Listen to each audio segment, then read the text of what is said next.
నమస్తే అండి, నేను అపర్ణ. భారతీయ సంస్కృతికి స్వాగతం. వైశాఖ పురాణం 9వ అధ్యాయం.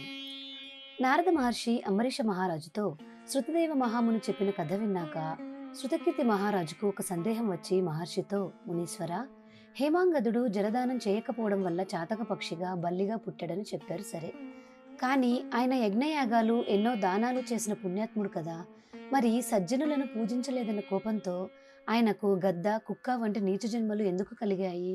ఆయన ఎవరికి కీడు చేయలేదు కదా, కేవలం గౌరవించినంత మాత్రాన ఇంతటి శిక్ష అని అడిగాడు. దానికి శృతదేవుడు, రాజా, దీని గురించి పూర్వం కైలాసంలో శివుడు పార్వతీదేవికి చెప్పిన రహస్యం ఒకటి ఉంది. భగవంతుడు ఈ లోక స్థితిని 2 విధాలుగా విభజించాడు. ఇహలోక సుఖం, దీనికోసం నీరు, అన్నం, మందులు అనే 3 ముఖ్యమైన కారణాలు ఉన్నాయి. పరలోక సుఖం, దీనికోసం సాధువుల సేవ, విష్ణు సేవ, ధర్మ మార్గాన్ని అనుసరించడం అనే 3 ముఖ్యమైనవి. మనకు ఇష్టమైన పనైనా సరే, అది సజ్జనులకు ఇష్టం లేనిదైతే దానివల్ల మనకు ఏదో ఒక ఆపద తప్పదు. మంచివారికి అప్రియమైన పని చేస్తే చివరికి మనకే నష్టం జరుగుతుంది. దీనికి ఉదాహరణగా దక్ష ప్రజాపతి కథను విను. పూర్వం దక్ష ప్రజాపతి ఒక పెద్ద యజ్ఞం చేయాలనుకున్నాడు. అంతకుముందే తన కూతురు సతీదేవిని శివుడికి ఇచ్చి పెళ్లి చేశాడు. అల్లుడిని ఆహ్వానించడానికి కైలాసానికి వెళ్ళాడు దక్షుడు. అప్పుడు శివుడు ఇలా ఆలోచించాడు, నేను అందరికీ గురువును, దేవదేవుడిని. దక్షుడు నాకు మామగారు, గౌరవార్హుడు. కానీ గురువు శిష్యుని చూసి, యజమాని సేవకుని చూసి, భర్త భార్యను చూసి గౌరవంతో లేచి నిలబడకూడదు. నేను ఈశ్వర స్థితిలో ఉన్నాను కాబట్టి మామగారు వచ్చారని నేను లేచి నిలబడితే అది ఆయనకే నష్టం. ఆయన ఆయువు, కీర్తి, సంపద తగ్గిపోతాయి అని తలచి శివుడు లేచి నిలబడలేదు.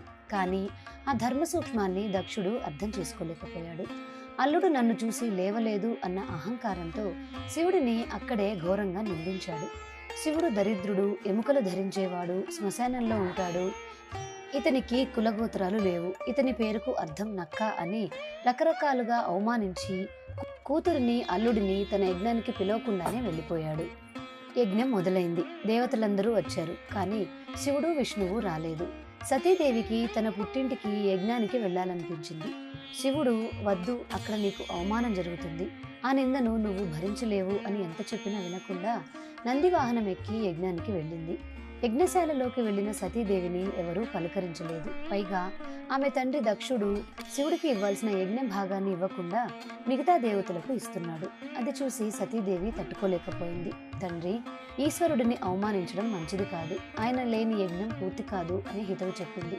కానీ అక్కడ ఉన్న సూర్యుడు, భృగు మహర్షి వంటి వారు కూడా సతీదేవిని చూసి నవ్వి ఎగతాళి చేశారు.